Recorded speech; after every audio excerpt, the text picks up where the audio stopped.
Now, I'm probably going to title this something like Doash Exposed just to show you how this whole machine on YouTube works. I think people like the negative drama, and I think it's like a Jerry Springer effect or like watching a car crash. You know it doesn't concern you, but it's something that you're just enticed to watch. But what I do think that this means for YouTube is that it's going to somewhat get better because people are refinding people, reattaching to people instead of that over-edited ADHD style. You know what I'm talking about. The Mr. Beastification for YouTube is essentially this over-exaggerated style of content that we've seen in the past 5 years, but we lost the content creator. We lost following people like Casey Neistat, who was doing a daily vlog style. We were attached to people instead of the overall entertainment that they were falsely providing. Simply put, people want to watch people, build communities, find things that interest them, and feel like they're having or building a connection with someone. And in this cycle of content creation or the creator economy, there are anomalies like Doash who essentially break the mold. And since this channel is essentially financial pocket watching and just discussing everything money, I just wanted to talk about it. People say how Doash came out of nowhere, but that's not the case.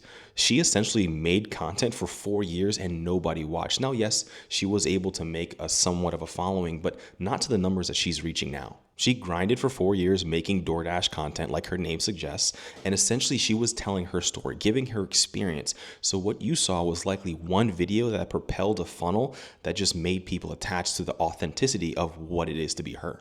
In fact, there's probably hundreds of videos that are on her channel right now that she hasn't deleted yet because it still shows the authentic past that she came from. But essentially, it funneled one video. So one video was what propelled her to be Doash that you know and everyone likes. And I personally think it's a combination of multiple things. There was a video that she talked about grinding the 9 to 5, which probably a few months ago, YouTube was literally pushing a lot of the content like that. There's other content creators who even blew up from that. She wasn't the only one making a vulnerable moment, telling you her experience and the hardship that she's going through. But in that key window, in that key moment, a lot of people understood it. So they essentially subscribed. But what YouTube does is that whenever they know that you like something, you like, comment, subscribe, engage, watch, you know how this goes. It's a game of clicks, but they're going to re-engage something, meaning the next time that content creator uploads something, it'll pop up in your home feed. But the consistency and the open authenticity is what essentially kept the audience, because it's one thing from having you watch one video, but having someone come back and actually re-engage with you, subscribe to you, and want to follow your journey is very rare. It sort of reminds me of Casey Neistat when he was doing his daily vlogs. People loved him for him, and that's essentially what's happening to Doash. And this is what I sort of mean by YouTube is going to be slowly healing itself, because I think something happened after the past maybe 5 to 10 years where we're sort of sick of the over-edited videos. We want to talk to a person. We want to see someone's face. We don't want the Mr. Beastification, and that's sort of what's happening with her channel. See, back in the early days when content creators uploaded a video to YouTube, there was no monetization aspect. People just did it for the love of the game. So probably around 2015 is when open monetization happened for the entire platform. Well, that's when you saw it become a business. And that's where this business tried to optimize the most amount of retention to get the most amount of eyeballs for the ADHD retention style editing. And that's what truly makes me believe that people, an audience, you, the viewer, are sick of it. You want to talk to somebody, you want to see a face, you want to understand the value that they're probably providing, the story that they're telling, and maybe help you through the tough times. And that's why I wanted to start this channel. It was sort of like an open mic for me to voice my opinion, because I saw so many bad takes out there because people just want their money. There's so many grifters out there. There's so many people that are telling false financial information, and money is something that we all need. So I feel like it was just easier to make a channel and at least voice my opinion, give my concerns, because I want to make money. And I was hoping that these conversations that I have help you make money as well.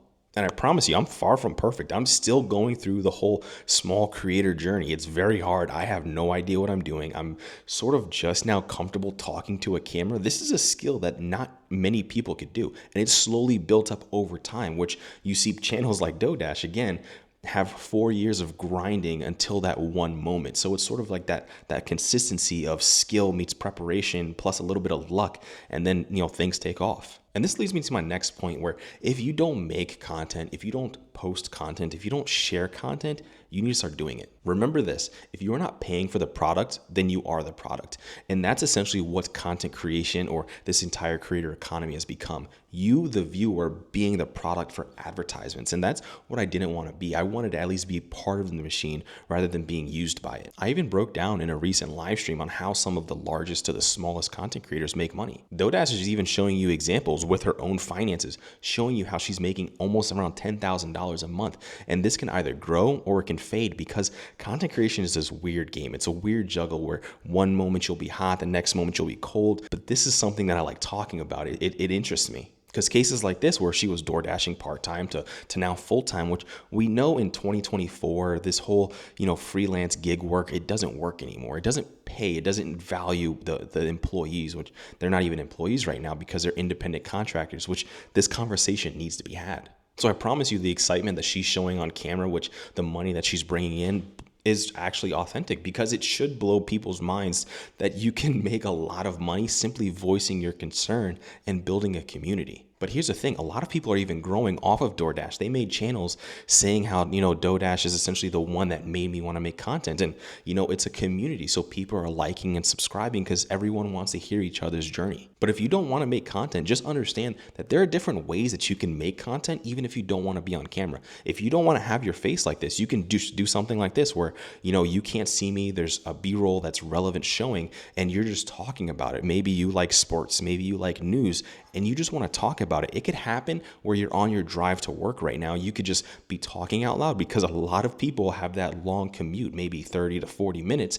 And you have some, concerns that you want to voice, and you could do something like that. You can just edit it later, and you can do something like that. Like right now, I have a green screen behind me. This isn't an easy process, but you can just get an easy green sheet. You maybe could just get rid of the video, and you could just talk and voice your concerns, which I feel like everyone would rather.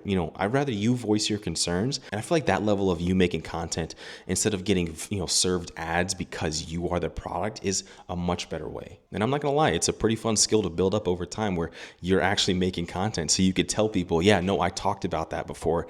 Make sure you check that out. And you can start with anything that you have already. Ideally, if you have somewhat of a modern phone, you have everything that you need to make content. But if you are a content creator looking to duplicate her success, be warned that this is a long journey. The main thing that you need to see is the value that she's providing to her audience and building a community. Not many content creators can do that. So the first thing that you need to do is be authentic and enjoy the process of what you're making. Because value comes in different forms. It could have taken her maybe 2 videos to blow up, or it could have taken 10 years, but she's found her success. So a lot of people, maybe they would have stopped after the first month of uploading.